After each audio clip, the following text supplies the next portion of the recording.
Daisy, right now, Fred Kowalski is a Brownsville defense attorney, but 14 years ago, he was a hospital administrator for Operation Desert Storm. Today, Kowalski and other veterans are sharing their unique stories with the world. Monuments stand across the nation to honor those who fought for this country, those who fought for our freedom. Now, surviving soldiers are sharing their war stories through the Veterans History Project of the American Folklife Center at the Library of Congress. They're recording this for people to see years from now, and it's a good way to let the public know what soldiers go through. Veterans across the valley were invited Saturday to meet with certified court reporters who recorded the anecdotes and first-hand experiences of veterans from World War II to those who fought in the current war in Afghanistan. Veteran Fred Kowalski was stationed in Saudi Arabia during the Gulf War, also known as Operation Desert Storm. His main task was bag and tag. He had to write down every little detail of how the soldiers looked and what they had on them when they died. They were all torn. I mean, their legs were like spiraled, their arms, their helmet inside their brain, their eyes out. You know, it was really bad. It was really bad, and I didn't like to see that. But I mean, we worked there. For 4 months, that was Fred's daily job. He was in charge of noting the soldiers' remains, including their last words to loved ones. You have to record everything. So if I had to record a letter and I had to read it because, to see what it was. That letter from this soldier to his wife saying that he was going to go back in a few months, and I knew that he was not going to go back. He was dead. After 4 years in the military, Fred decided to follow the goals he set out to achieve way before joining the Army, but without forgetting his experiences. It educated me. It made me more compassionate, and I told myself I'm going to study, and I went through 4 years of college right after. The military paid for his education, and Fred became a lawyer. Defending people in the Army with patience, you know, helping them out, and now we help people. I mean, there's different ways of helping people. Fred tells Action 4 that he will never forget what he lived through in the Army or all those faces of the soldiers who didn't make it back home. It's always here. It's always here in your mind. You know what you went through and what you saw there. You know. Fred's father, who served in the Korean conflict, also shared his stories 3 years ago in the Veterans History Project. Fred's daughter might soon follow, since she is also a soldier who served 3 tours in Afghanistan. In the studio, Valeria Ponte, Action 4 News. Welcome to Jurassic Park. Election Day, the last day for early voting, ends today. The House passes legislation for gun reform, and the Madeira developers are at it again, asking for a bailout from the city. It is Friday, 7:05 a.m. This is Good Morning Brownsville, and my name is Frankie Olivo. And again, it's going to be a hot day in the city of Brownsville. The interesting thing is that South Padre Island is going to be cool, perfect day. It's going to be hot and dry for pretty much all of South Texas until Wednesday. We should get some chance of possibly rain or storm. But South Padre Island right now, 84 degrees. The western part of Hidalgo, Starr County, is in the triple digits. So it is hot. And again, we should get some sort of rain on Wednesday. But other than that, it's gonna be perfect beach weather, summertime weather. Make sure you go out and enjoy it. During the pandemic, a lot of individuals were not able to go out and go to the movies, enjoy the weekend. That was always a custom of ours.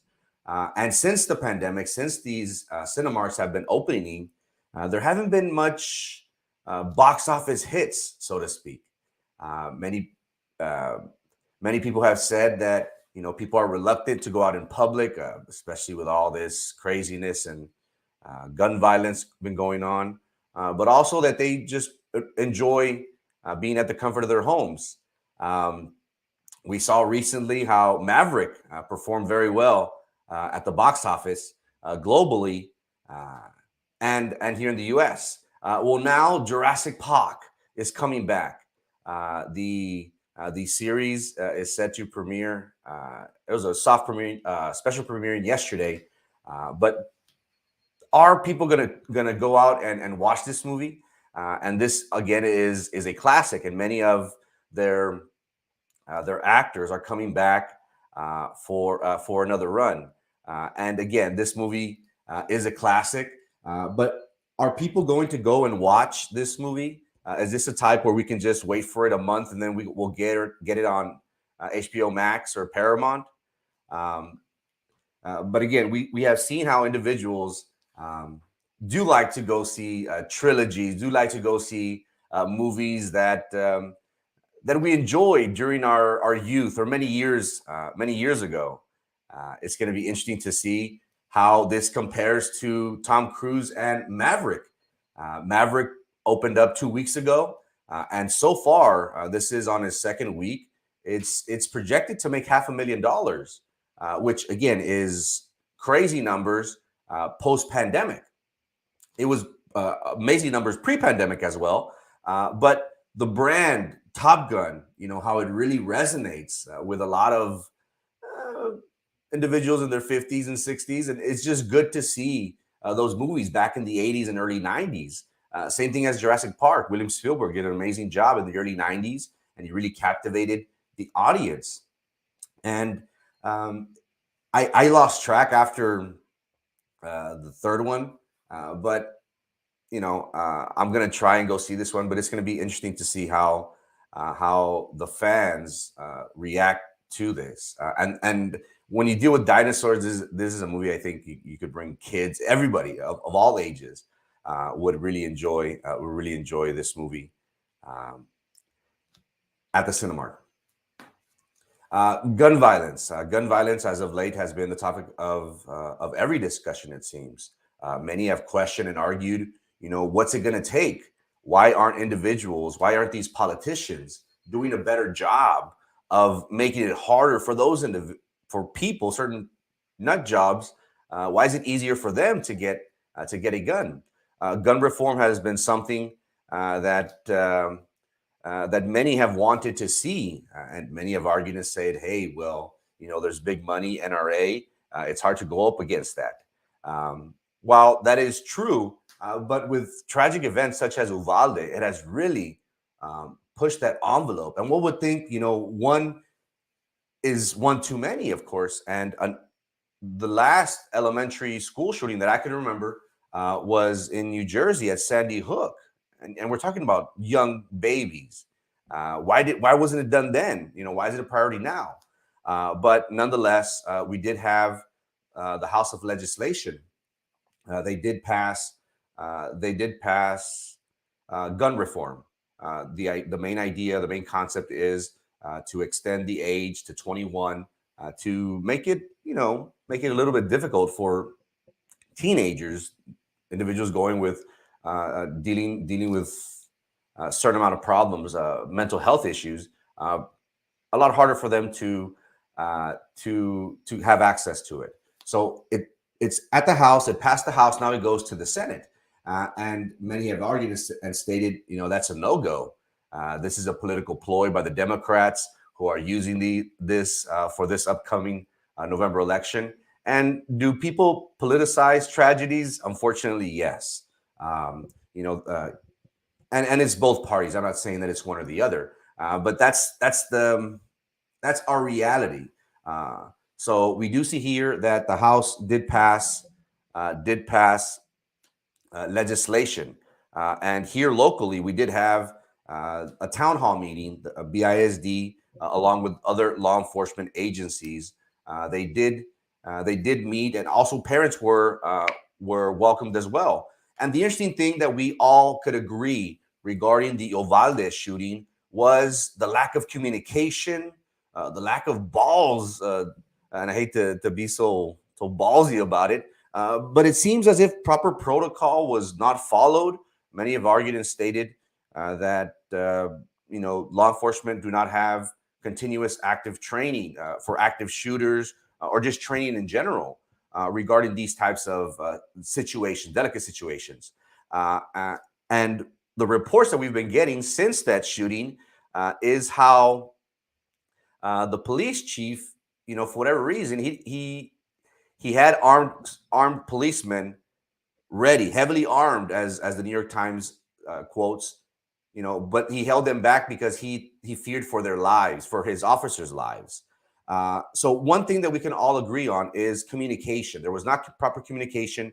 There is allegations stating that the county and city of Uvalde, Duval County, if I'm not mistaken, in that area, the county and the city, they didn't have, they weren't on the proper channels regarding the radio. So it is impressive, or it's good to see how quick our school district, our PD, our customs agents, and other law enforcement officials, our sheriff's office um, was also in attendance. And the important thing is safety. We should all have a protocol. We should all start thinking about heavily investing in the safety and well-being of everybody that walks in through those doors. There was this town hall meeting yesterday, but moving forward, how will this affect BISD? What is the next action? We should really start focusing on spending top dollar, very top dollar, on our security systems.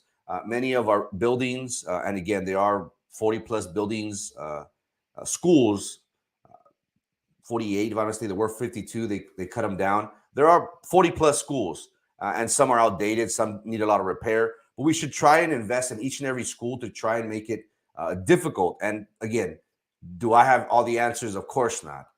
But we do need to have stricter measures, especially lately with all these copycats that we've been hearing about here locally as well. Veterans, the loaded gun at veterans. So there should be one, better communication, which this town hall did try and convey. Hey, we're all in this together. This affects everybody. This affects our community. So it is important for us to be on the same page. So it was good to see law enforcement, the community involved in these discussions, in these town hall meetings. That way, we can all be on the same page to hopefully never be in this active shooter situation, of course. But so we can all, and it's hard to say, oh, this is what I'm going to do during that. Who's to say Franco Lee would buckle? I'm thinking, oh, Franco Lee's going to go tackle the guy, or Franco Lee was going to go. You don't know. You really don't know. Some people freeze. Some people blink under pressure. But if we have proper protocol, one should be able to hopefully make a better decision in crunch time, because at the end of the day, what really matters is what you do under pressure, what are individuals held in those positions. And it's not easy. I understand it's not easy. It's very, very difficult. But hopefully we hope and pray that with proper education, continuous education and training, hopefully we can make the right decisions under fire. Today is the last day for early voting. You can go to any locations, and this is the congressional district race that was left vacant by Filemon Vela. The interesting thing is that this is a very, very important race for each party. As of right now, we do have very viable candidates. And again, this term, this position, this race is only up until January, just to fill out the vacancy of Congressman Vela. And then we have another election. Yes, another election in November. And the interesting thing is that we've been stating this is a very, very important race for both parties. We have Vicente Gonzalez, who will be running on the November ticket for the Democratic Party for this race. He is looking from the outside in, and he is looking at 4 potential candidates. And the only one that signed up for November would be Maida. In November, it's going to be Maida and Vicente Gonzalez. But the interesting thing is that the Democrats and Vicente Gonzalez is looking from the outside, looking into this race. Why? The Republicans, they spent close to $800,000 with Maida Flores in the Rio Grande Valley and up in Kingsville, Alice area. So Dan Sanchez, who is only going to be filling a seat if he is victorious, only going to fill up the seat for 6 months, 5 to 6 months.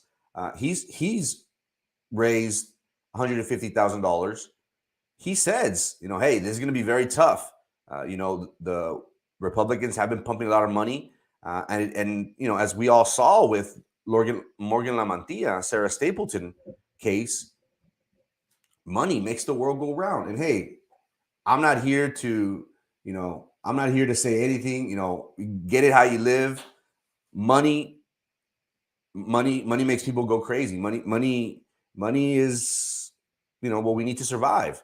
I'm not knocking everybody, but that's reality, and that is the fear that the Democrats have right now. And you say, why down here, in our area, it has been predominantly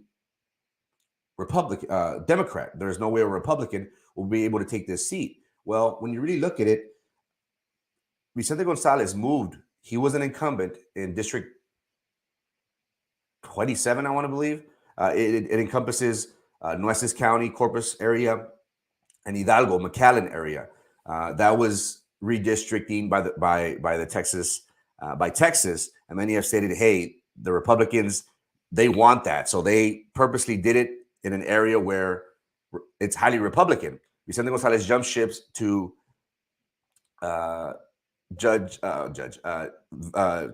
Vela's seat because it is supposed to be blue, supposed to be Democrat. So how much importance is on this race? It's very, very important.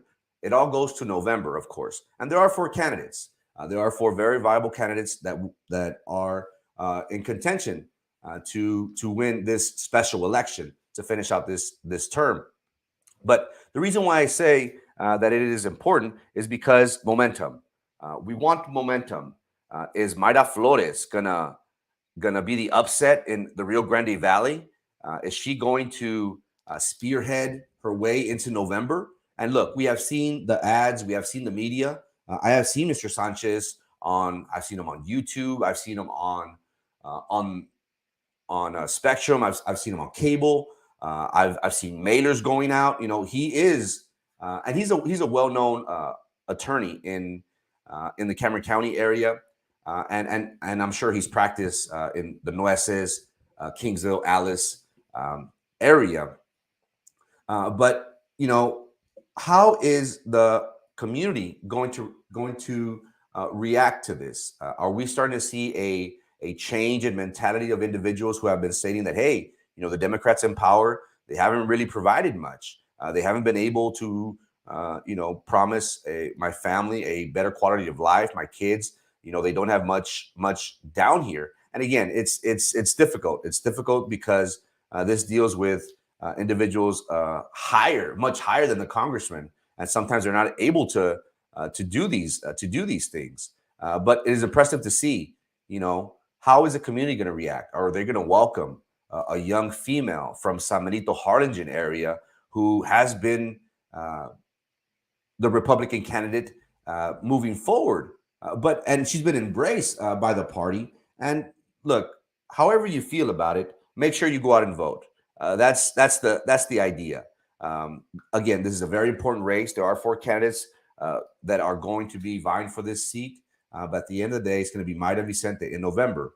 Is Mayra going to take momentum with her into that November election? Will this special election secure the Republicans' victory in November? It is very important. And it's very important for Vicente Gonzalez to have Sanchez win that seat, because then he will know, hey, I don't need to work as hard. Yes, I need to work, but I don't need to work as hard. Why?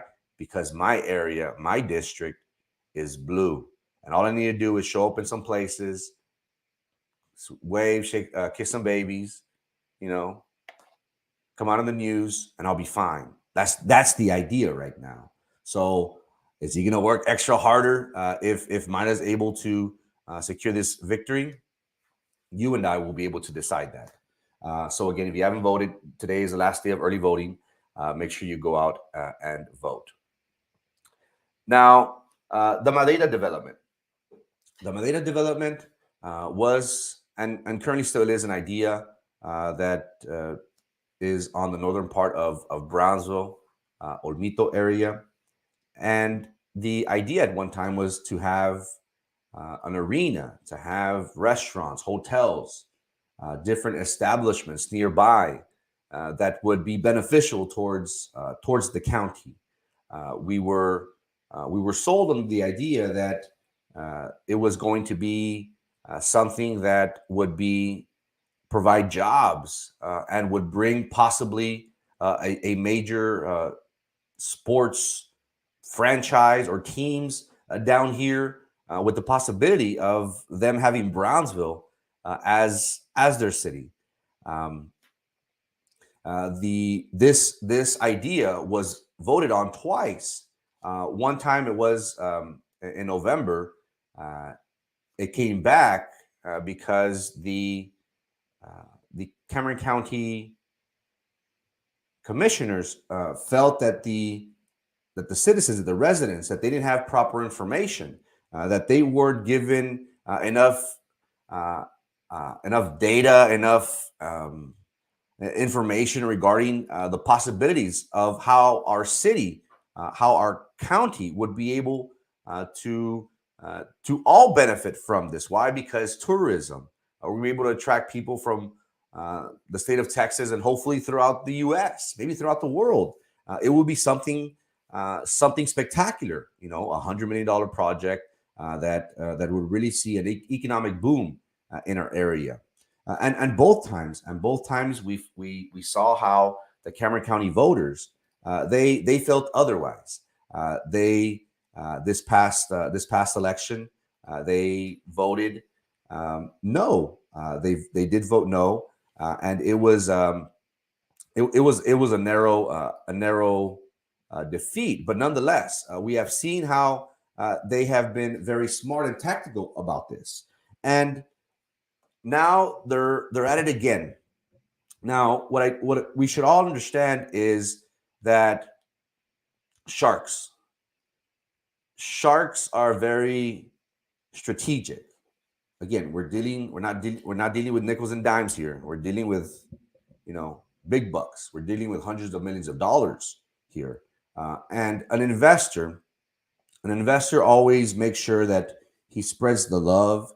He spreads his opportunities. His portfolio is diversified, so to speak. Where if something does not hit, we'll go to our second opportunity. Plan A, B, and C. We've all heard it. We tell our kids, "Okay, mijo, you're ready to start life. What are your goals?" I don't know, mom. Stay home and play video games. No, you gotta want to be a teacher. You gotta want to be a doctor. You gotta want to be a anesthesiologist. You gotta have plans. And if one doesn't hit, you go to your part B and C, right? Like that's what we all do. Well, it's no different. It's no different with an investor. Again, hundreds of millions of dollars here. Well, the Madeira developers, what they did is, one, they went to the city of Brownsville, and they tried to, they are in the process of having the city of Brownsville contribute and create uh, uh, a, a tax investment zone district area that would provide lakes, resacas, police and fire, either accessibility or possibly stations, or to work in conjunction with, and that way that they could develop.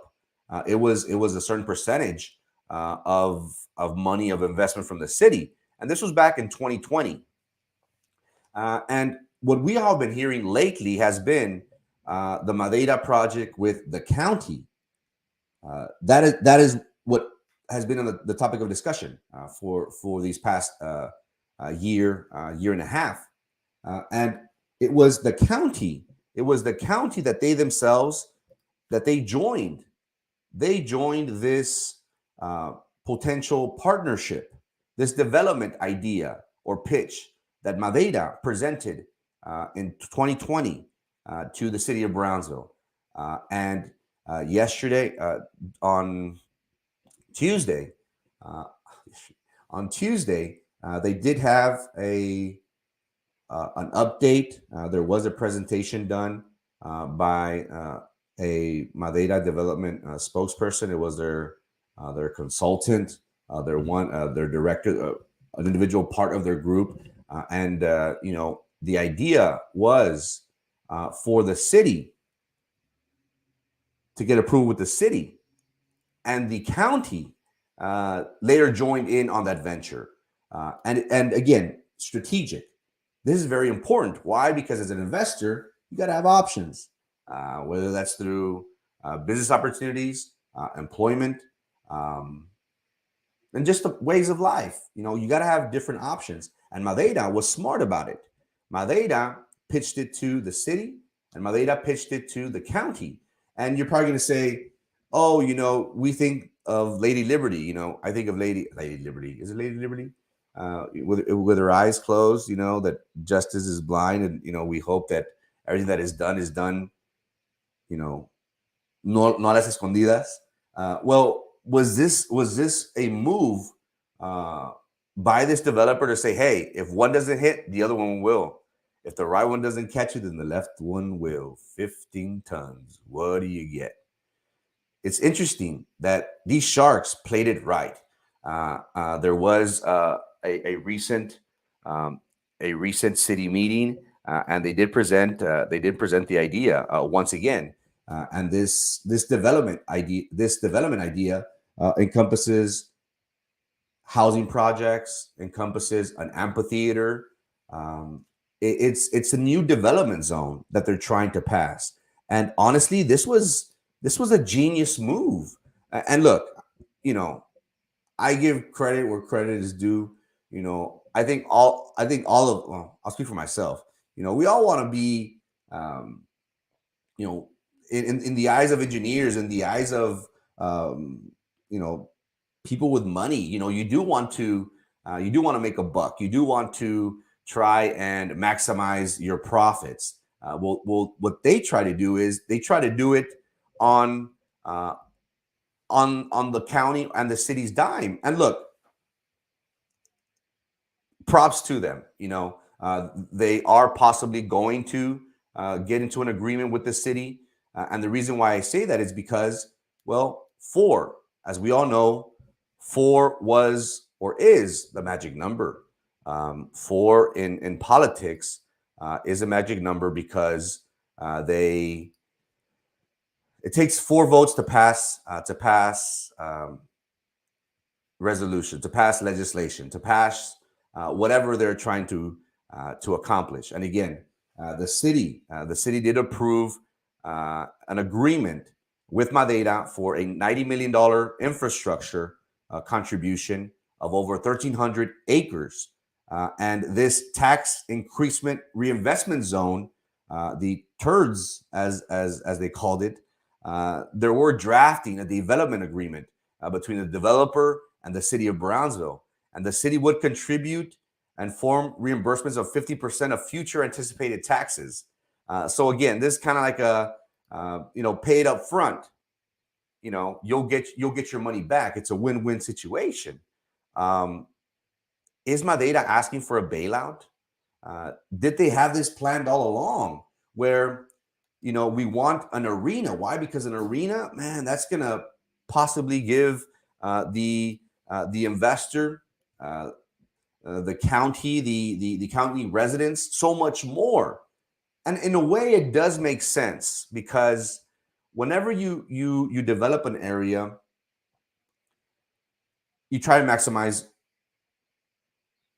your potential, of course. Now, an arena would possibly give you $500,000 investment, appraisal, value in that area. $100 million arena, restaurants, amphitheaters, plazas, housing developments. Again, it's 1,300 acres. There's a lot of land you can play with. So it is impressive to see how they pitched it to the city. The city is on the hook, and they said, you know what? Let's go for more. Let's hit the home run. Let's do an arena. But for that, we got to do the county. They went to the county. The county said, hell yeah, man, this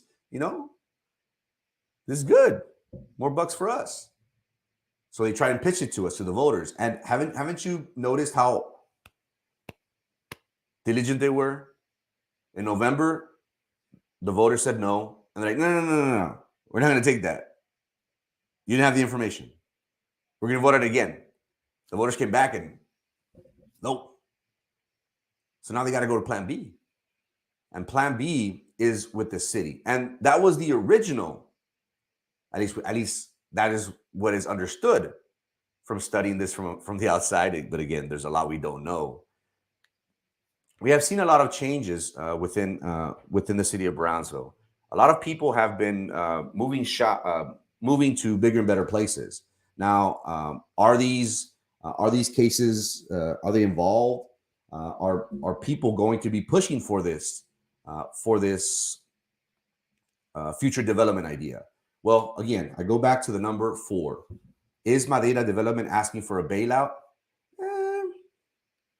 Depends how you look at it. Now, numbers 4. With the city, is the city 3 or 4? 3 is 4. It's 4. The city, we have Trey Mendez, the mayor, who does have a business relationship. He does have LLCs with Mr. Sanchez, which is known. Is he conflicted out? Will he not vote on this? Has he voted previously? That's just something to look at. We had Roy de los Santos, Commissioner Roy de los Santos, who was very vocal in supporting the arena. That's 2. Now, again, the number is 4. And look, this is business is business. I understand business. How they say, hey, business is business, man. Nothing personal, and I understand that. When they were pushing for this, they were giving enchilada plates at Mi Pueblito. As we all know, we do have a commissioner that does own this establishment. And again, I understand business is business. I'm not gonna, I'll do for the Democrat what I do for the Republican in business. Hey, it is what it is. But the number is 4. Is this commissioner who does own this restaurant, would he be inclined to vote in Madeira's favor? I don't know. And again, look, I'm not here to say, they're all bad and they're all corrupt and they're just doing it for themselves. And well, that's what we all think, right? But it's not fair. It's not fair, especially to Mr. Roy de los Santos and to Commissioner Mr. Pueblito. And I apologize, Mr. Cardenas.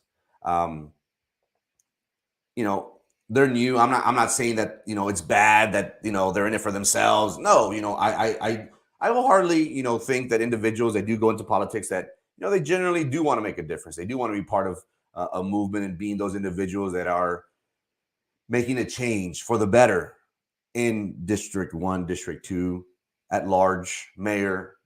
We generally want that. Do they have a business venture? Do they have will they benefit from it? Yeah, we all know it's not play dumb. But again, the number is 4. Is the mayor going to be voting in this? Is he conflicted out in this Madeira project? And the interesting thing, again, they played it masterfully. They did not do anything that any other shark wouldn't have done. Is this illegal? No, it's not illegal. It's just trying to make a buck on someone else's dime. And the way I say this is because, well, the county was going to be paying for that through the numerous taxes that they were going to be implementing. And we all agree that, people's appraisal value, people's homes is eventually going to go up. Why? Because you have a new district who brought over $500 million worth of investments. And this is going to benefit everybody as a whole. So everybody's taxes go up. So it was going to affect everybody. But they played it masterfully. They said, look, let's spread our love. Let's spread our juice everywhere. See what grows. We're with the city. Oh, let's try hit for the home run. Let's go for an arena. Let's go for county. County came back very strong, not once, but twice, and said no. So like, damn it, let's go back. So they're back now with the city. Now, how will the city react now that the voters came back and said, no, not once, but twice. And again, I understand that this not only the voters were not only in Brownsville, predominantly they were in the upper part of the county. But the question remains: the number is 4 to pass this, and we have seen how now they are very quick to say, "Hey, let's get this ball rolling." Why? Because dead money is no good money. They're losing money on taxes, on making sure that the product, the material, the labor, all that, they're losing money each and every day. So what are they doing? They're going 100 miles an hour and saying, look, we got to do this quick. How is the city going to react? Is Madeira going to be asking for a bailout? Will they be receiving this bailout at the hands of the city? Tune in. There's never a dull day in Cameron County politics and in City of Brownsville politics. Guys, I apologize. I went over my allocated time. It is 7:38 a.m. Last day to early vote. Make sure you go out and vote. Election day is on Tuesday for the 34th Congressional District race. Gun reform legislation, House did pass legislation. We do anticipate that the Senate is going to deny it, and they're going to say, oh, we want to do more studies and talk about this later. And welcome to Jurassic Park. Will you be going out to the Cinemark? I'll try to go out there, see if I'm able to. And also Madeira Development. Are they asking for a bailout? They play their hands masterfully. As a shark, you have to see what bites. They had their dip with the city, and they said, let's hit for the home run. They went to the county. No, twice. Oh, we're back. Hey, let's go. We got to go. Let's do it. That is where we're at now. Hope you all have a great weekend. Hope to see y'all here on Monday.